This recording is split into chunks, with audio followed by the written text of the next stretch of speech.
The Los Angeles Metro's Expo Line was completed in May 2016, connecting the west side of downtown LA and the rest of the metro system. The line has attracted tens of thousands of Hang on, why are those cars turning left? Is that train stopped at a red light?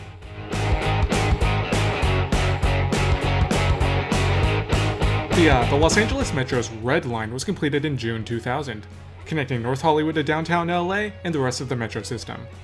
It doesn't stop at red lights because it's a subway, duh! So why isn't the Expo Line a subway?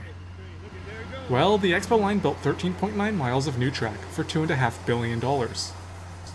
But just 9 miles of Purple Line subway extension is projected to cost $7.8 billion. That means it's almost 5 times as expensive to build a subway. I'm glad I could answer that question. Make sure to like, comment if isn't the cost worth it. Why not build it right in the first place? Well, this won't be a short video.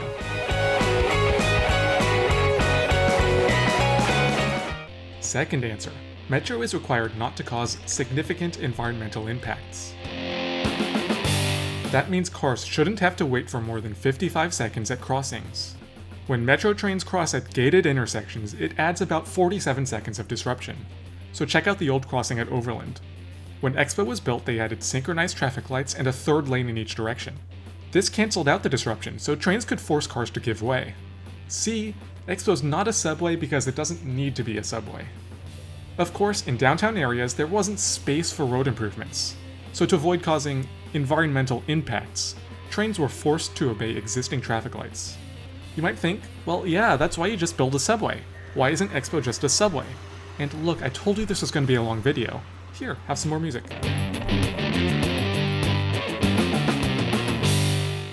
The third answer is a history lesson. Back in the battle days before there was even dirt, all they had was rocks. Rocks and traffic. I'm talking about the 70s.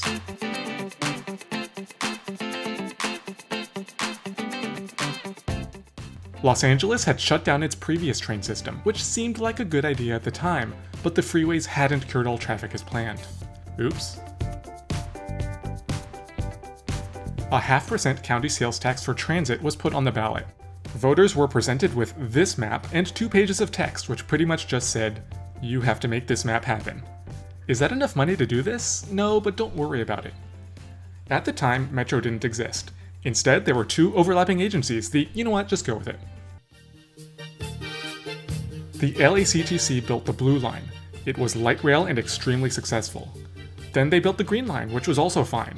42 miles of light rail in 15 years. Not bad. The RTD built the Red Line subway. It dealt with methane gas explosions, tunnel fires, a sinkhole in the middle of Hollywood Boulevard. It took 20 years to build just 17 miles.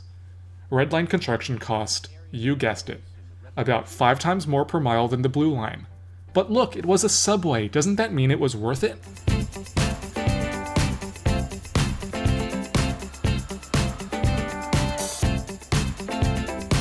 Well, Metro's predecessor agencies had borrowed the construction money from future sales taxes, so there was barely any left.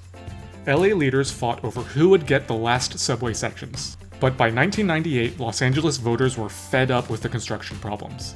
They ended the fight by just banning all new subway construction.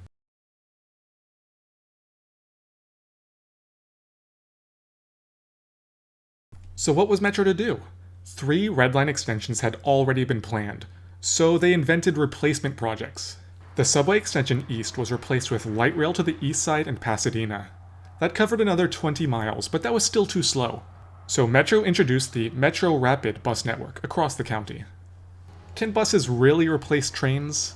Curitiba, Brazil had decided to try it, inventing bus rapid transit. Metro took a field trip there and brought it back to the valley. The Orange Line busway spanned 15 miles for the same cost as a single mile of subway. Finally, a rapid transit system that could cover Los Angeles within a lifetime. Hey look, some guy gave us $340 million. The Gold and Orange lines are covered, so let's build something to the west side. It's about 15 miles from the Purple Line to the beach, and 15 miles of Orange Line were built for $320 million. So how about it?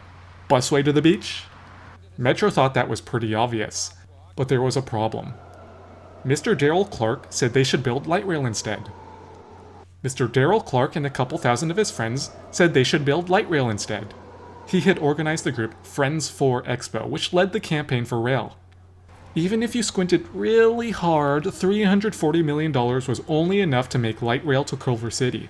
Let's look at the plan. On the east side of the line, Expo would spend 4 minutes touring historic South Central as a streetcar before merging with the Blue Line. This way Metro didn't have to pay for a new freeway overpass. Only one grade separation would be constructed on the entire line at today's La Cienega station. This was a pretty terrible plan, but it was the cheapest rail you could ever build, just like voters wanted. Bit by bit, improvements were made, or forced.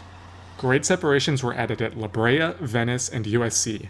A new bridge over the 110 was approved to carry trains straight down Flower, and 2 new stations were added. All these improvements ballooned the price. It was now estimated at almost $700 million. Construction obviously revealed more challenges. In the end, the Expo line was more than twice the initial cost, forcing Metro to borrow more money from future sales taxes. And there still wasn't rapid transit to the beach. But by 2008, Metro had already delivered the final 2 Red Line segments, the Orange Line, the Gold Line to Pasadena, the vast Metro Rapid Bus Network, and the vast STIR Metrolink commuter rail network. Voters forgave or forgot old sins and approved Measure R, another 0.5% sales tax for transportation. Expo was over budget, but the fundamental low cost of bus and light rail meant other projects had still been built. Let's bring it back to today.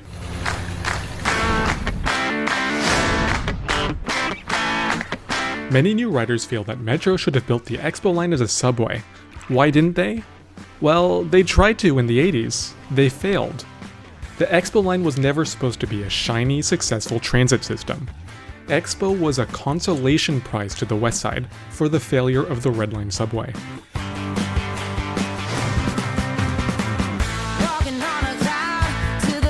If the Expo line had been a subway, we wouldn't have it at all.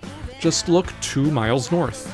The dream of the Purple line is alive again, but only because Metro has gained trust back by delivering multiple light rail and busways across the county. Enormous costs mean that it will take until at least 2024 to complete, and it will only reach as far as the VA. The unfunded To the Beach segment is still so expensive, the entire Expo Line Phase 1 and 2 funding wouldn't be enough to complete it.